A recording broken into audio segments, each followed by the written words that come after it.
Buenas noches, damos inicio a Periodistas. Hoy una nueva jornada, Mariana Buenas noches, Corradini, Paula, buenas noches. para hablar de política y, como no podía ser de otra manera, ya el lunes pasado, ahí en medio del sacudón de lo que fue la situación, ¿no?, de Libra, de la criptomoneda, de la figura presidencial en este tema de la agenda política nacional. Vamos a analizar el mismo a través de dos personas que nos acompañan.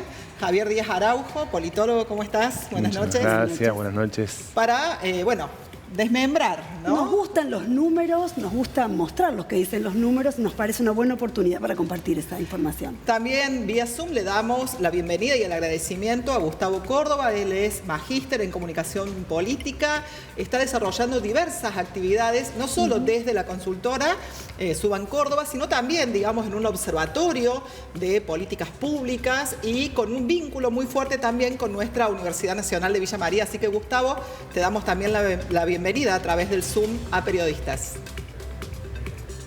Placer para mí estar acompañando este programa, además con grandes amigos. Vamos a comenzar. Vamos con Javi, empezamos con Javi, que lo tenemos en piso. Empezamos preguntando primero como una cuestión un poco más conceptual. ¿A qué se le llama? Apareció el cisne negro, le entró la bala y un montón de otras formas de decir como que un primer tema en este contexto nacional está generando algún tipo de reacción. Bueno, a ver, tal vez lo primero que se me ocurre es la idea de que la figura predominante que tiene hoy la política de nuestro país, por la ausencia de la oposición, acumula positiva y negativamente todo lo que sucede. Y en este caso me parece que a partir de, además, algo autoinfringido, es decir, que no proviene de algún evento extraño, sino que tiene que ver por su propia voluntad, genera tal vez, ahora lo escucharemos a Gustavo al respecto, el primer golpe duradero, me da la sensación, que además ha sido capaz de romper esa capacidad de instalar tema tras tema que tenía el gobierno. Gustavo, con relación a esto, ustedes esa misma semana midieron, a través de la consultora Suban Córdoba, la opinión pública con respecto a esta primer crisis política. Comentanos acerca de los datos, los resultados de esa primera semana, de ese primer impacto. Quiero señalar que una crisis, esta crisis para el gobierno, quizás es una crisis menor, pero es la más importante que ha tenido desde que asumió la presidencia. Por la implicancia de los temas, por la expertise que tiene el presidente Milei, sobre todo en temas financieros, en temas de criptomoneda, en términos digitales también. Y la verdad es que lo que nosotros hemos evaluado en primer lugar, la masividad, el impacto que ha tenido en términos de noticia. Y la verdad que entre nuestra encuesta que dijo el 83% tenía conocimiento del tema. Hay otras encuestas de colegas que lo citan o lo refieren en cerca de un 90%, otras en un 70%. Para ser ecuánimes, el 80% de la sociedad argentina tenía información al respecto, y eso que pensábamos que el tema cripto era un tema de nicho, ¿no?, de especialistas, pero me parece que la palabra estafa vino a completar, digamos, la popularidad de lo que está pasando. Ahora, es una crisis que le ha impactado en un costado al gobierno de Milei de votantes moderados. Hoy hay una pérdida notable de masa electoral. Probablemente eso no lo afecte demasiado si miramos a octubre, pero es relevante entender que hay un 5, quizás un 6% de votantes que hoy dejaron de adherir a Milei o a La Libertad Avanza y están ahí en una especie de limbo del indeciso, ¿no? Todavía no han elegido a ninguna fuerza opositora, y lo que es relevante, me parece a mí, es que esta crisis no está cerrada, que el gobierno la ha dejado abierta, tuvo mucha impericia, quizás porque nunca se pensaron que iban a ser sujeto de esta crisis, y fíjense, el intento de clausura unilateral de la crisis, en el reportaje de Johnny Viale a Milei, fue tan torpe, ¿no?, la manipulación o el intento de manipulación de la entrevista, que no solamente no terminó de cerrarle la crisis al gobierno, sino que además se abrieron crisis nuevas por la pérdida de reputación en términos económicos de la experiencia y de aquello en lo que Milei es realmente fuerte. Y por otro lado, la corrupción que supone el tráfico de influencias, y ni hablar lo que significa también la financiación, el financiamiento ilegal de campañas electorales, ¿no? Entonces, hoy el gobierno tiene un problemón del cual no sabe salir y que de alguna manera se nota mucho que la primera línea, al menos de este gobierno, nunca manejó siquiera un centro estudiante, un club vecinal, un municipio, un gobierno provincial, porque hubieran podido entender que la gestión de lo estatal, la gestión de lo público es un aspecto, les diría, crisis propenso, que es lo habitual en el Estado, lo habitual en lo público es que haya tensión, que haya crisis, lo inhabitual, lo extraordinario, que haya normalidad, que esté todo bien, ¿no? Entonces, me parece que este aprendizaje lo toma el gobierno mal parado y todavía no ha podido salir. Vos nos corregirás, pero a mí también nos llamó la atención que ustedes estuvieron midiendo, porque aparece fuertemente en escena la hermana del presidente, también cuestionada, con algunos visos vinculados con alguna recaudación no lícita, pero la pone fundamentalmente en escena con lo que significa esa presencia para la estabilidad presidencial.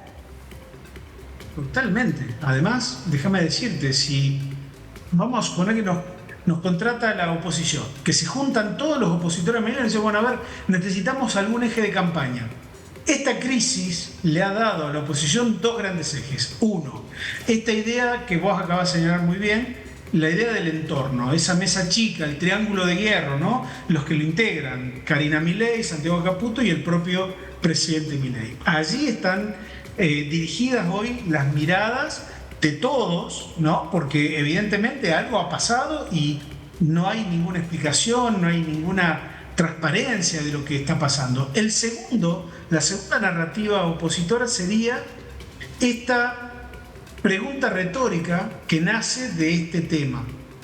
Porque yo me pregunto, y creo que los factores de poder también se lo deben estar preguntando, si no será que Milei y su gobierno manejan la economía argentina de la misma manera que han manejado el CryptoGate. Como toda buena pregunta retórica no tiene respuesta, o al menos no tiene una sola.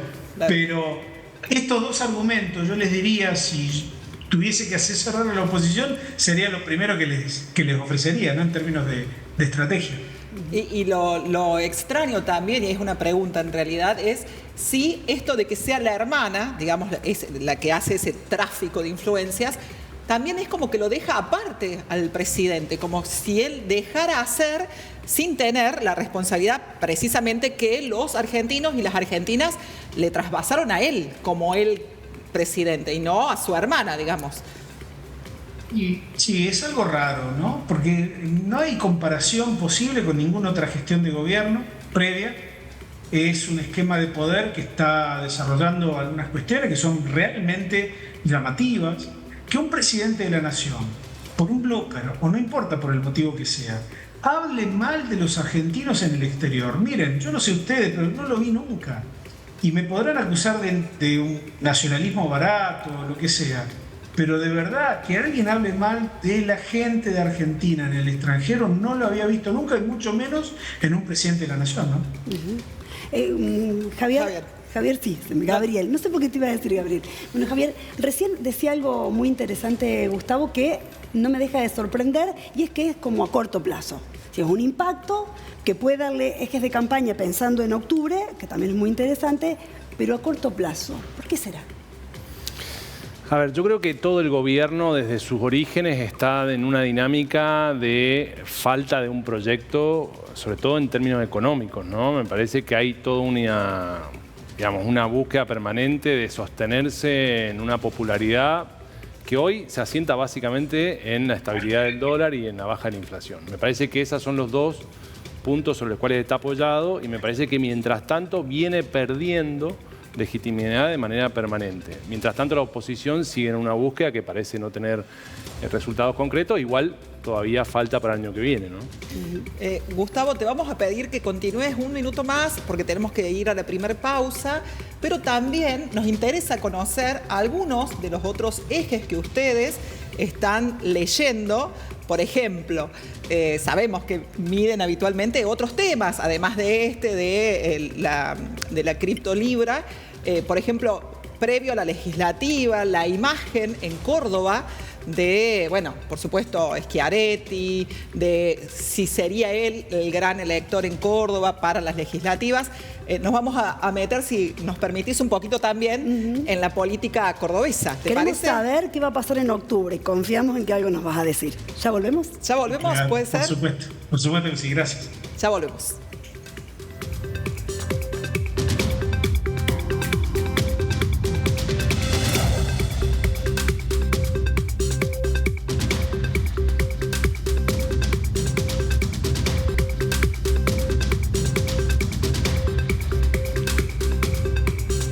Antes de volvernos a la provincia de Córdoba, con Gustavo Córdoba, cerrar el tema CryptoGate de alguna manera, Gustavo, preguntándote si crees que va a tener alguna consecuencia, por lo menos electoral o en el corto plazo.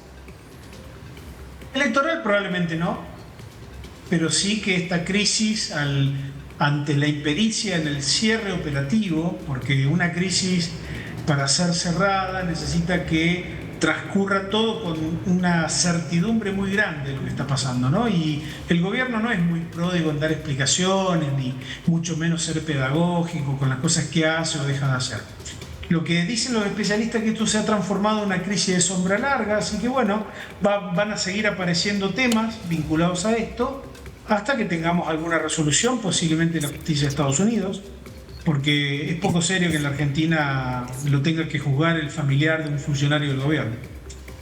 Está claro. Con relación a esto, Gustavo, y perdón porque se estiró esto de la sombra larga también, ¿le llega al argentino, a la Argentina, esta, imagen de un presidente que es saludado por Elon Musk, que es, también se saca la foto con Trump, digamos, ¿eso salpica de alguna forma? ¿Le importa a los argentinos? Porque para ellos sin duda lo venden como algo, acá no pasó nada, ¿no? Seguimos amigos de los dueños del mundo.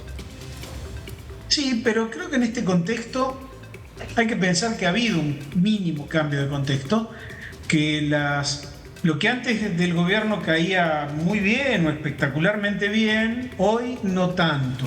Entonces yo diría, la foto de Elon Musk y de Trump con Milei con dólares es una foto importante. La foto de Elon Musk y Trump con Milei sin dólares, me parece que esa es una foto poco relevante. Creo que el pragmatismo de los argentinos en este punto es interesante de verificarlo, porque convengamos que Milei ha construido un nivel de expectativa favorable, pero solamente en materia económica. Está claro. Bueno, contanos, sí, ¿vamos a la provincia? Vamos a la provincia y después le vamos a hacer una consulta también a Javier. ¿Qué están leyendo, qué están investigando en la opinión pública cordobesa con relación a las elecciones legislativas próximas? Primero que faltan 8 meses, es todo un mundo. En la Argentina de hoy, 3 semanas de ciencia ficción, así que imagínense. Podemos sí empezar a evaluar que la oposición a nivel nacional fragmentada es una ventaja enorme para el gobierno, que de mantener a su núcleo duro más o menos intacto va a tener un triunfo en las elecciones. Estamos viendo que, por ejemplo, los partidos nacionales como el PRO o el radicalismo sobre todo, ¿no?, están perdiendo perfil de una manera extraordinaria. La UCR nos mide 1 punto a nivel nacional, el PRO nos mide 3,5 puntos. Así que imagínense ustedes las glorias pasadas ver en el actual porcentaje de lo que registran, ¿no? Les doy un dato. En toda América Latina, desde la pandemia hasta acá, ha habido 21 elecciones presidenciales. Separemos la de Ecuador porque está con la moneda en el aire. En 20 ganaron en 18 de 20 las oposiciones. Es decir, que ser oposición en América Latina hoy es estar en estado de gracia, es la previa de ser gobierno. La otra cosa que es relevante, en 19 de 20 ganaron formaciones políticas nuevas, ganaron formaciones políticas con nombres nuevos o nuevas coaliciones o nuevos partidos políticos. Esto representa todo un desafío, porque indudablemente el futuro de la Argentina es coalicional, el futuro de la provincia de Córdoba es coalicional, viene siendo coalicional desde hace rato, y creo que Córdoba va a tener por primera vez en mucho tiempo una expectativa de una representación del cordobesismo, de Hacemos por Córdoba, que puede llegar a romper con la tradición de las elecciones intermedias del voto nacional. Esa ruptura de esa tradición tiene nombre y apellido, ustedes sabrán, se llama Juan Schiaretti, que deberá deshojar la margarita y resolver si quiere producir un impacto nacional, poniéndose de candidato a diputado nacional en Córdoba, con lo cual la cosecha de diputados va a ser más que importante referida a lo que venían cosechando previamente, y además, y esto puede ser un impacto político adicional, puede haber un impacto de derrota en contra de Javier Milei, ¿no? Entonces, imagínense ustedes que el presidente, que dice que Córdoba, como lo decía Macri también, ¿no?, que es la cuna de la mayoría de sus votos o de sus votantes. En realidad ahí están haciendo una lectura equivocada y sesgada, porque el cordobés, y me arriesgo ya en esto de tanto conocimiento, es mucho más antikirchnerista que mileísta, como fue también mucho más antikirchnerista que macrista. Entonces, es probable que ante la presencia de una figura tan relevante como la de Juan Schiaretti, el electorado cordobés se incline una vez más, porque yo diría que es un voto que genera confianza, que genera tranquilidad. Habrá que ver con qué lo pueden contrarrestar los opositores en la provincia, pero yo me imagino que aún yendo todos juntos, la gente de Milei, Juez, de Loredo, creo que no van a tener manera de triunfar. Javier, la política se juega cada vez más en las redes. ¿Ustedes imaginan, como politólogos que están constantemente atentos a las tendencias, que hay que pensar una elección centrada casi en redes? Bueno, hay un protagonismo central. Lo que también marcó este acontecimiento, creo que es la primera vez que el gobierno es derrotado en ese ámbito, ¿no?, en esa arena. De hecho, parte de esas redes sociales habían sido copadas estratégicamente por parte del gobierno y de sus estrategias, y ahora vuelve a aparecer una paridad que parecía imposible, ¿no? Es decir, el daño también se ha notado a través de esos medios, y creo que esto que decía Gustavo muy bien, ¿no? O sea, no sabemos hasta dónde se estira, porque también se ha sostenido en el tiempo esa persistencia de la respuesta negativa a las manifestaciones, declaraciones desacertadas que siguen habiendo de parte del gobierno. Con relación al vínculo, Gustavo y Javier, para ambos, de lo que tiene que ver con conformar observatorios de políticas públicas en relación, y también lo bueno que es la articulación de lo privado con lo público, como lo es la Universidad Nacional de Villa María. Sé que estamos trabajando en conjunto para que nos comenten acerca de cuáles son esas investigaciones. Bueno, es un gran encuentro, ¿no?, de lo que significa poder contar para la universidad con un equipo de especialistas como son la consultora Suban Córdoba, que tiene todo un aprendizaje y una experiencia muy importante en lo que son los distintos dispositivos de recolección de opinión pública, ¿no? Bueno, estamos terminando de hacer unos focus, no vamos a adelantar mucho porque tenemos que hacer los informes, en donde estamos pensando y analizando lo que son las distintas miradas que tiene la juventud, estructurado por sus votantes, respecto de la realidad argentina en general y de las figuras políticas. Tal vez uno de los grandes enigmas que hubo después de la última elección fue eso, ¿no? ¿Por qué la juventud se había manifestado de la manera que lo hizo? Bueno, estamos tratando de entenderlo y creo que juntos lo hacemos mucho mejor. Gustavo, ¿qué tiene de valioso trabajar con una universidad pública? Todo tiene de valioso, porque en estas épocas lo público, que ha estado tan en tensión en la idea con el poder reflejar la calidad de la investigación y poder destacar la calidad de los recursos humanos que tiene la universidad pública. Vean, nuestro equipo está plagado, creo que el 90% es egresado y formado en la universidad pública, así que no podemos dejar de reconocer eso. Además, entendemos que muchas veces el largo plazo o mediano plazo, que es lo que la academia estudia, y el cortísimo plazo, que es en nuestro ámbito de trabajo cotidiano, deberían encontrar una suerte de remanso, como bien lo explicaba Javier recién, ¿no? Y me parece que es altamente productivo, porque nos permite a nosotros incorporar lógica académica y a ellos también les permite incorporar la velocidad con la cual nosotros a veces estamos obligados a trabajar por la coyuntura, ¿no? Entonces es como una especie de maridaje feliz en el cual nosotros volcamos todo lo que hemos aprendido. Yo llevo 32 años trabajando de esto. Una de mis primeras campañas fue en Villa María, allá lejos y hace tiempo. Fue la primera elección en la que trabajé de manera profesional junto con Mario Riorda. Así que imagínense la alegría para mí de poder contribuir con la mirada y nuestro aprendizaje a ese equipo, a ese gran equipo que tiene la Universidad de Villa María. Con relación a esto que planteaba recién Javier, y en esto de investigar a la juventud, me parece fundamental, porque también, digamos, nuestros beneficiarios directos son los jóvenes, nuestros estudiantes de la Universidad Nacional de Villa María en este caso, y de todas las universidades públicas, pero que también tienen, digamos, por allí cuando ustedes publicaron los números de la medición de la semana pasada con relación a esto del CryptoGate, digamos, permítanme usar una frase vulgar, si se quiere, o de sentido común, tienen como la mecha corta, es decir, bueno, este señor ya nos desencantó también, ¿no? Es decir, cómo la juventud tiende, y ustedes lo decían y recién vos lo manifestabas, a no casarse con agrupaciones políticas, con alianzas políticas. A esperar resultados más rápido, quizás, ¿no? Exactamente, eso también, ¿no?, surge de estos grupos focales y de estos observatorios. Claramente, porque además yo diría que el paciente ya no es el político que genera tal o cual tendencia, sino la sociedad argentina o la sociedad en el mundo.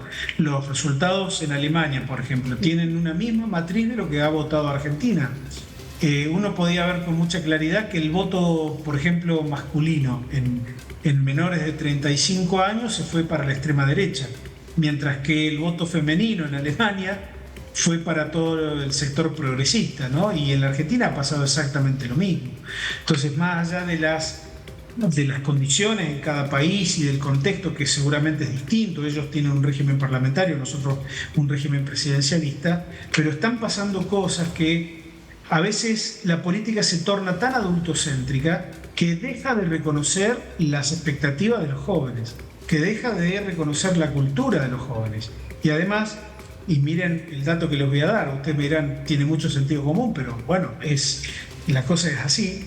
Cuando medimos y preguntamos a los jóvenes qué expectativas tienen o qué les gustaría, piden educación de calidad, formación para el trabajo de calidad y acceso a la vivienda. Esas serían las tres principales demandas. ¿Ustedes creen por ventura que la política hoy está en condiciones de procesar estos aspiracionales de los jóvenes? Bueno, eso es lo que estamos tratando de indagar, ¿no? De empezar a poner blanco sobre negro algunas cuestiones para ver si podemos ayudar a que la política, los gobiernos incorporen esta mirada de qué opinan y qué quieren los jóvenes también. Bien. Como se nos termina el tiempo, a ambos, pidiéndoles que sean, por supuesto, breves, ¿qué deberíamos esperar de acá a octubre? ¿Cómo debería seguir el comportamiento tanto de los electorados como de las coaliciones que deberían integrarse? No sé quién de los dos empieza, agradeciendo, por supuesto, a Gustavo que se ha conectado con nosotras. Yo muy breve para dejarlo a Gustavo. Yo le dejo a Javier para dale. Yo diría, sigan el dinero, como en las series de las novelas de policías, ¿no? La clave en la Argentina está en los dólares. Si hay dólares, el gobierno va a llegar a octubre con un margen de tranquilidad mayor. Si no hay dólares, bueno, habrá que ver si le alcanza con la fractura opositora. Javier. Creo que el presidente, como dijo Gustavo, demostró una impericia excesiva, muy grande. En su tema, y además creo que eso no necesariamente ha tomado para el gobierno la dimensión suficiente. Creo que estamos ante la posibilidad de que se vuelva a repetir algo así o peor. Bueno, nuevamente entonces agradecer el tema de agenda, el compromiso de Gustavo Córdoba de estar presente a través del Zoom. Sabemos que también es, un consultor de relevancia en los medios nacionales y eso también es un orgullo para nosotros, Gustavo, que un cordobés sea el referente, digamos, de las mediciones de la opinión pública, porque sos un referente habitual en los medios de comunicación nacional y eso ya es mucho de decir cuando pareciera que todo baja del puerto hacia las provincias. Así que felicitaciones felicitaciones también por eso. Y gracias. Y gracias por tu tiempo. No, al contrario, agradecido yo, agradecerle también a Javier y a todo el equipo de la Universidad de Villa María, porque tienen un gran equipo, nos convocaron, a nosotros nos pareció genial. Siempre nos ponemos a pensar cómo podríamos hacer para devolver un poco de lo que hemos aprendido. Y bueno, con el equipo de ellos hemos podido encontrar una forma muy entretenida y creativa para hacerlo. Muchas gracias. Gracias, Javier Díaz Araujo, aquí en nuestros estudios. Breve pausa y retomamos el final con agradecimientos y editorial.